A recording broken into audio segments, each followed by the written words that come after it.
Hello friends, मेरा यानी मौलिक चौकसी का श्रीजी कंस्ट्रक्शन की ओर से प्रेम भरा नमस्कार। आज लीक प्रूफ और हेल्दी इंडिया मिशन में हम रिट्रोफिटिंग, रिस्टोरेशन, स्ट्रेंथनिंग के बारे में जानेंगे। उसमें हम एक टॉपिक आ लेंगे जो सिस्टमेटिक रिपेयर कैसे किया जाना चाहिए, कंक्रीट का सिस्टमेटिक रिपेयर कैसे किया जाना चाहिए, उसके बारे में मैं आपसे बात करूंगा। कंक्रीट और उसका systematic repair. Systematic repair of concrete. Concrete जो दुनिया में सबसे ज्यादा यूज वाला मटेरियल है, most use durable manmade material. उसके एडवांटेजेस क्या है कि फायर रेजिस्टेंस है, एनवायरमेंट के साथ भी बहुत अच्छी तरीके से टिक पाता है।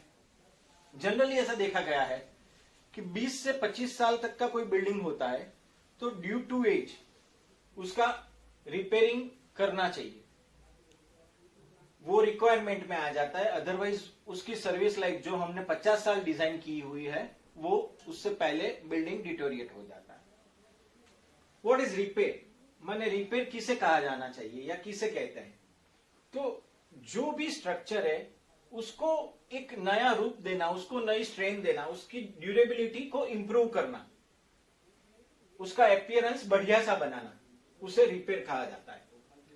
वो कंक्रीट का ऐसा डिटोरेशन क्यों होता है? क्योंकि damage due to structure, chemical की वजह से, एटमॉस्फेयर में जो भी केमिकल्स होते हैं, फायर होता है उसकी वजह से, सेस्मिक मूवमेंट आती है उसकी वजह से, कंक्रीट में क्रैक्स होती है और कोरोजन कार्बोनेशन होता है उसकी वजह से, as well as overloaded stresses की वजह से होता है। उसके प्रोसीजर क्या होता है? कंक्रीट में जनरली हमने देखा गया है, लेमैन लोग कन्वेंशनल मेथड में क्या करते हैं कि जो भी लूज कंक्रीट है उसको निकाल दिया, उसको रिमूव कर दिया, सीमेंट सैंड से, उससे पानी माने डूगा, जो टेक्निकल लैंग्वेज में डूगा बोलते हैं, उससे एक बार बॉन्डिंग कर दिया, जितना पैच निकलता है उसका निकाल दिया, उस पर बॉन्डिंग कर दिया। उसके बाद सीमेंट सैंड से प्लास्टर किया। वो प्लास्टर तब तक करता रहता है जब तक वो जो भी गैप है, या 50 mm है, 30 mm है, 40 mm है, 70 mm है, तो स्टेज बाय स्टेज गीला सीमेंट माने लीन कंक्रीट, ग्रीन कंक्रीट डालता है, फिर कोरा सीमेंट करके जैसे तैसे करके उसको रिपेयर करके लेवलिंग कर देता है। जहां वो उसको जरूरत लगती है तो वो नॉन टेक्निकल पर्सन या लेमैन सही तरीके से जो प्रॉपर ट्रीटमेंट नहीं करता है, वो बंदा उसको सीमेंट सैंड एग्रीगेट से उसका फिनिशिंग कर लेता है। ये एक चीज से कंक्रीट का रिपेयरिंग होता है। जो रिपेयरिंग होने के बाद जहां सीलिंग में अगर कोई पैच है तो वो पैच उतना हमको ऐसा लगता है कि वो पैच रिपेयर हो गया है, पर थोड़े टाइम के बाद वो वैसे का वैसा ही पैच डिबॉन्ड हो जाता है, और debond after some time because it is not done in a systematic proper way. So हमें जो जानना है, और ये जो आज का मेन टॉपिक है, उसमें सिस्टमेटिक रिपेयर ऑफ कंक्रीट कैसे किया जाना चाहिए। सबसे पहले एक बेसिक चीज याद ये रखना है, कंक्रीट का हम अगर कोई जगह पे खड़े हैं, वो अगर वो विलाज है, रेसिडेंशियल बंगलो है, कॉमर्शियल है, इंफ्रास्ट्रक्चर है, कोई भी बड़ा बिल्डिंग हो या कोई भी बिल्डिंग हो, उसमें 20 बाय 20 का कोई स्लैब है, तो उसमें अगर 5 बाय 5 का कोई पैच है जो लूज है, उसको सबसे पहले निकाल देना चाहिए। रिमूवल ऑफ लूज आरसीसी, उसका बढ़िया सा क्लीनिंग करना चाहिए। क्लीनिंग करने के बाद हमें अगर जरूरत लगती है कि वो टेरेस का स्लैब है, पोडियम का स्लैब है, कि जो ऊपर भी क्रैक दिख रही है ड्यू टू एज, ऊपर भी क्रैक दिख रही है और नीचे भी same through and through crack दिख रही है, तो हमें ऊपर से इंजेक्शन ग्राउटिंग करना चाहिए। ग्राउटिंग हम दो तरीके से कर सकते हैं। ऊपर हमारे पास पॉसिबिलिटी है, then we have to go for the positive side. अगर नहीं है तो हम नीचे सीलिंग से नेगेटिव साइड से उसको ग्राउटिंग कर सकते हैं। ग्राउटिंग करने के बाद हमें जरूरत लगती है कंक्रीट के पैच में, अगर स्टील नहीं है तो concrete very powerful in the compression, where steel is powerful in the tension. ये दोनों साथ में रहते हैं तो ही टिके रहते हैं, अदरवाइज ये डिकेड हो जाता है, माने ये टूट जाता है, उसकी सर्विस लाइफ खत्म हो जाती है। सो जहां अगर लगता है कि कंक्रीट में स्टील नहीं है, जो भी पैच टूटा हुआ है वो उसमें रीबारिंग करना चाहिए। रीबारिंग करने के बाद हमें जितना पैच खुला है उसमें जो पुराना स्टील दिख रहा है वो स्टील में रस्ट रिमूवर करके, वायर ब्रश लगा के वो रस्ट रिमूवर कर देना चाहिए, या रस्ट कन्वर्टर लगा के उसको आधे घंटे के बाद फिर से वो एरिया को साफ करके उसका ओरिजिनल कोर, माने स्टील का ओरिजिनल हार्ड कोर वो आ जाना चाहिए। उसके ऊपर का जंग, उसके ऊपर का जो भी कोरोजन वाला पोर्शन था स्टील का, जो करोडेड था, वो लूज पोर्शन निकल जाना चाहिए।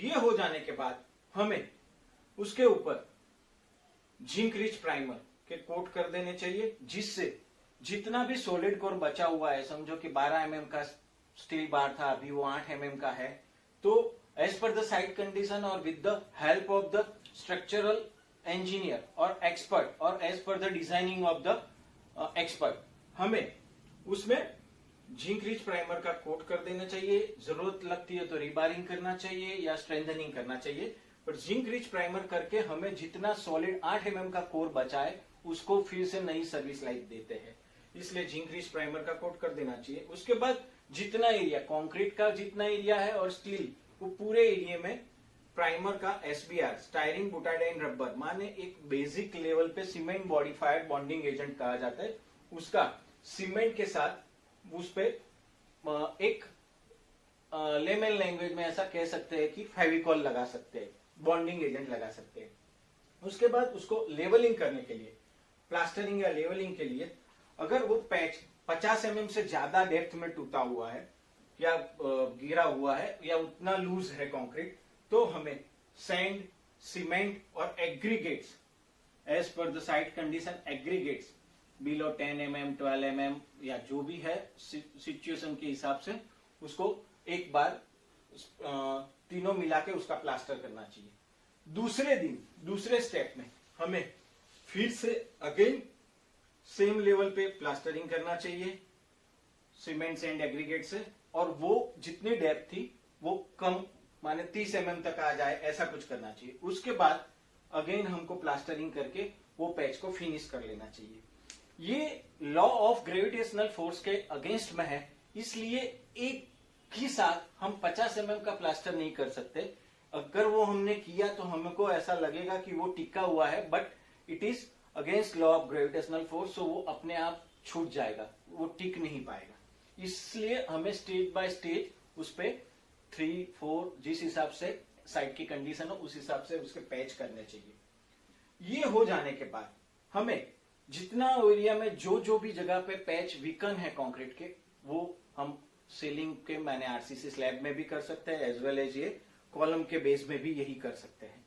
वो हो जाने के बाद उतने पैच पे हमें क्योरिंग कंपाउंड लगा देना चाहिए, जिससे हमें बार बार क्योरिंग के लिए नहीं जाना पड़े। हमारी जो भी साइट है, जो भी एरिया है, वो कन्वेंशनल में और मोबिलाइजेशन में हमें सही रहे। ये पूरी एक कन्वेंशनल से बढ़िया सिस्टमेटिक रिपेयर कंक्रीट करने के लिए एक सिस्टम है, जिससे हमारा कंक्रीट एक लेवल का सस्टेनेबल और बॉन्डेड रिपेयरिंग में आ जाएगा।